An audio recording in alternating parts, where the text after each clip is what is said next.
ladies, it's Miss Lady Lace here on my Pinup Glamour channel and Pinup Glamour podcast.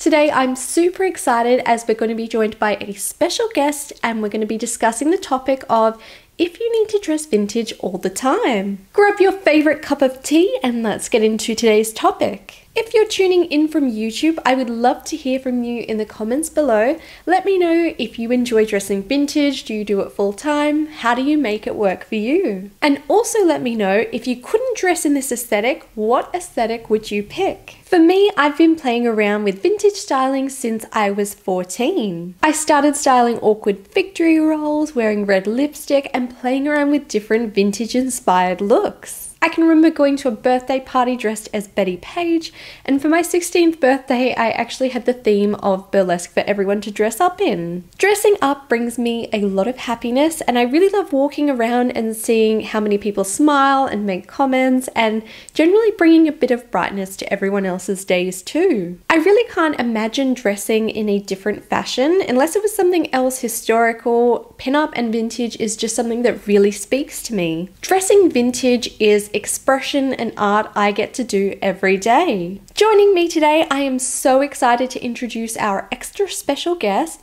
She's the director of Sky High Burlesque. She has a beauty salon, as well as being a pinup and burlesque icon. Let's welcome Delza Skye. Thank you so much for joining me today, Delza. Thank you. I'm kind of excited about this. Me too. So I was wondering, what got you into pinup and vintage dressing to begin with? Oh, I think, to be really honest, the first thing that comes to mind is I saw my friend Dominica Black compete in a pinup competition, and she didn't generally wear pinup at the time, but I was like, oh, maybe I could give that a go.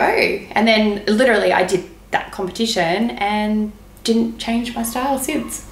Oh wow, so were you dressing differently at all before then, or? Yeah, I was dressing, I have to really think about this. Back in the days, back before pinup, I used to dress like you'd expect a mum to dress, but a little bit more fashionable. Ooh, I guess working in a beauty salon, you probably I think forward. Yeah, I always did hair and makeup, always, but I think I just followed more of what the general fashion was at the time rather than my own style.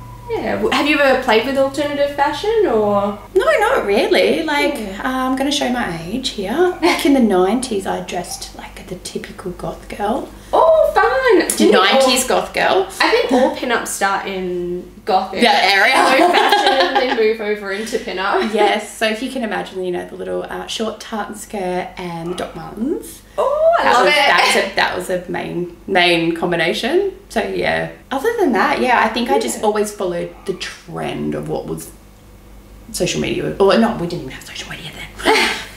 What was fashionable in the magazines? And for anyone younger, magazines were physical books we used to get about fashion. Because it's not really a thing anymore. No, but there was a Dolly magazine, a girlfriend magazine. Oh my gosh, I used to love those the up. sealed sections. Yeah. And you got a prize. Oh, the good old days. I remember one of my favourite magazines when I was younger was the Sabrina the Teenage Witch magazine, and it had like a makeup collection. Yes. You collected it all. That was probably my first introduction to what makeup was. Yeah. I love all that stuff. I'm kind of sad that's gone. Yeah, I think the kids these days, they're so good at hair and makeup because they've got all their TikToks and tutorials, so. I know. I didn't discover eyebrows until I was 18, and I've got blonde eyebrows that kind of finish at the midpoint. You didn't do eyebrows then. Yeah. And even in the 90s, you plucked them to the inch of their life. I'm lucky mine grew back. I didn't really have any of the start. Oh, no. I was wondering, what are your favourite eras of fashion? Is there a particular year you like to draw inspiration from? Typically 50s is a definite go-to for me on a daily basis, but 40s a little bit, and then I have moved into the 60s, which I never thought I would. It was never an era that I was like, I like that, and now I'm starting to add, I'm like, I feel like it's kind of like a trend at the moment, because I've been very much attracted to it. I watched a movie last night in Soho, which was kind of like horror thriller. Yeah, it was so good. I loved it. But after watching that, I was like, oh my gosh, I need more 60s fashion. Like, I've always loved it a little bit, but after watching that, I was like, I need to get more into that. Yeah, like I definitely love like the hair and makeup. I tend to go that way, particularly on stage. But yeah, I think the clothing, I'm starting to edge that way, but I still feel like maybe my body shape isn't quite the right for their stuff. I don't know. I'm seeing how it goes. With a lot of 60s stuff, I think it's very flared out. Yes. And even for like my body type, I don't find that as flattering for me, just because it makes you look like your widest point. Yes.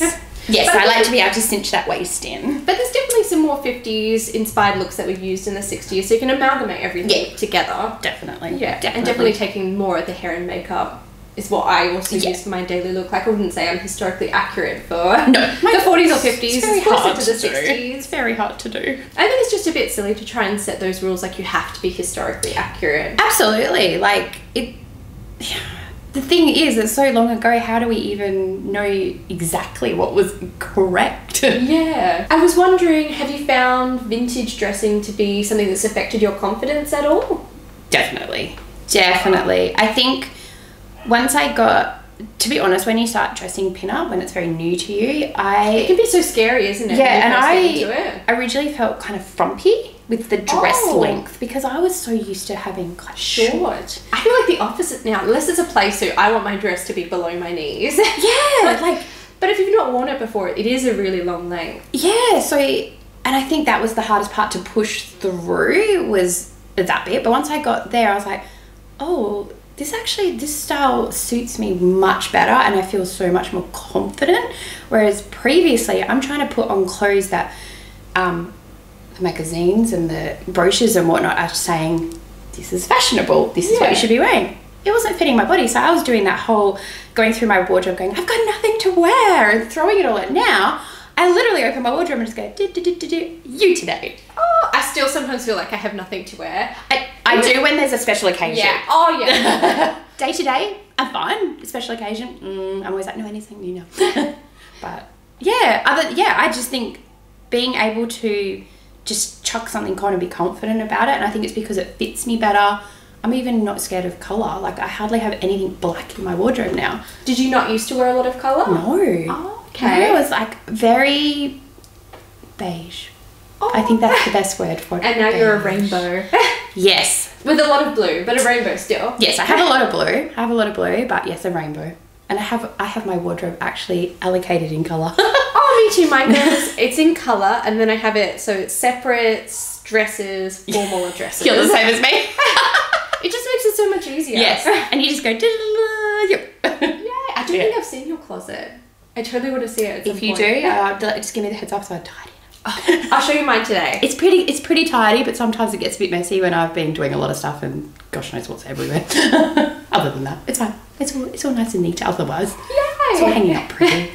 I think that's the main thing. Yes. And, like, if you've got anything that's vintage as well, like protecting it is the big thing. Definitely. Yes. So our big topic for today is discussing if you are a pin-up or you're interested in vintage fashion, is it something you need to do all the time? Do you think you need to? I don't think so. Like, I think it's definitely a personal preference.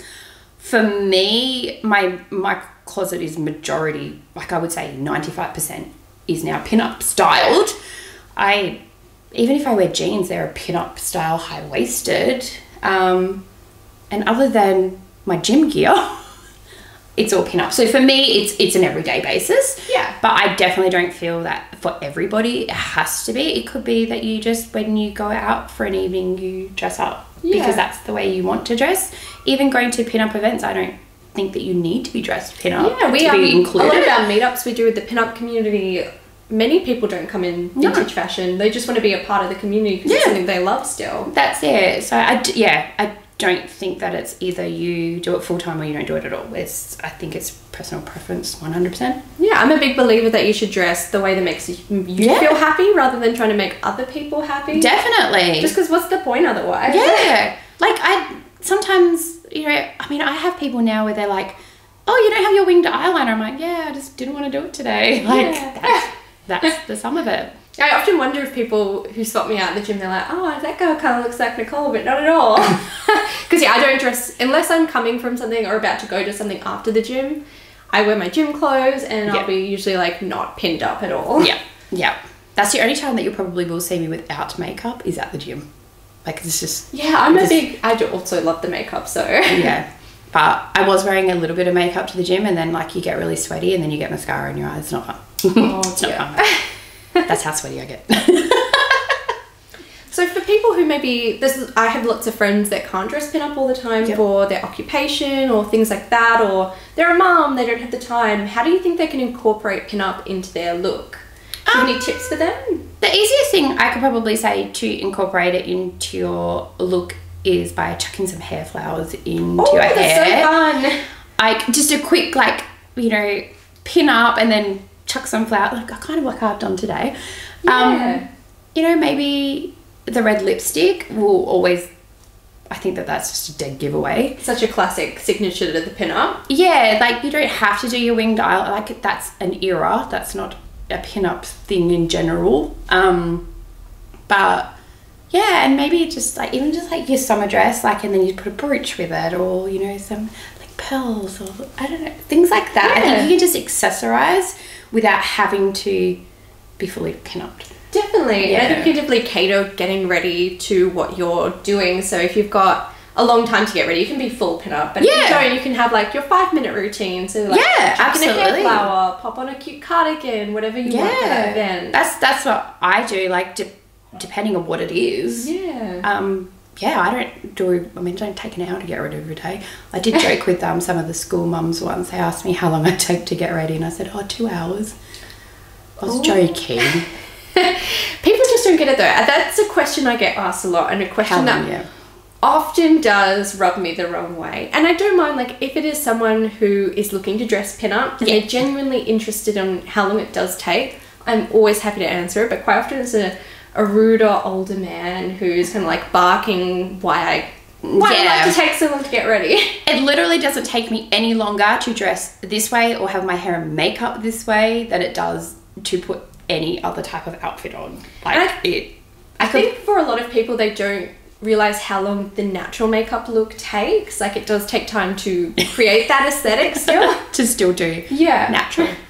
Yes. Yeah. I do get that quite a lot being a makeup artist. Like, someone's like, oh, but I'm only wanting natural, it should be cheaper. It's like, it takes me the same amount of time. It's still the same amount of work, but just applied in a different way. Different manner. Yep, that's it. So yeah. If you weren't dressing pinup, do you have an aesthetic or era that you would go for? Oh, that's a tough question. I think if we took out the fact that I do burlesque, I kind of cringe at saying this, and this is not against anybody, but I feel like I would dress as a typical Kmart mom. I feel like that would, and that is not an insult, that looks super comfortable. I mean, Kmart is great. I love Kmart. And do you know what? I look at all the school mums and I'm like, oh, they look so comfortable. And then I'm like, but it's not for me. It's not for me.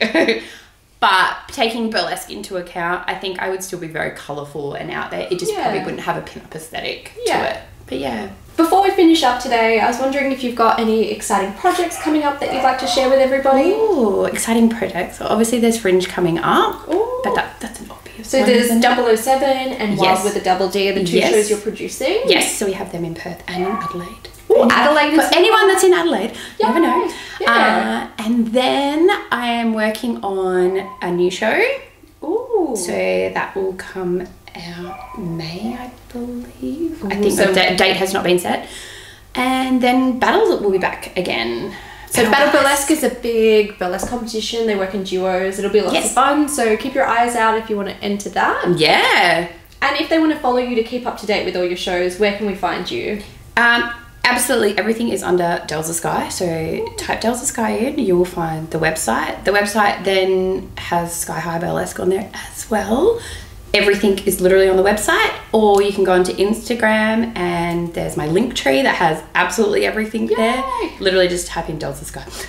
Wonderful. And that's Delza, S-K-Y-E. Yes. For anyone who's listening. Yes. So not Delta, it's Z. Delza. Delza. It's such a, and that's, your pinup name comes from your grandmother, is that correct? So that's my grandmother's middle name. Oh, wow. And it's quite funny. I'll just quickly chuck this in. She never liked that name until I started using it. And she actually says, I'll quote, it's being used appropriately. Oh, wonderful. beautiful. I'm glad she's so supportive of what you do. She does. She loves that. She loves it. She loves looking at all the photos. So it's lovely. Oh, beautiful. And Delza is such a beautiful and unique name because in pinup and burlesque, it's so hard to find something not used a lot. It was actually took me a while, and then all of a sudden it dawned on me. I'm like, oh, Delza, I could use that. Perfect. Yes. Well, thank you so much for joining me today, Delza. Thank you so much. It's actually been fun. Hopefully I didn't say anything too silly. To never miss out on an upload, be sure to subscribe and follow, and I'll see you all next week. Stay glamorous! If you'd like early access to my content, I do have my Glamour community on Patreon. I'd like to thank all my patrons, but especially my VIP Glamour patrons and Burlesque Glamour students. The support you give me truly helps me in creating more. To follow my daily pinup adventures and for fashion inspiration, I post super regularly to Instagram and TikTok. Simply follow @MissLadyLace and be sure to send me a message so I can follow you back too.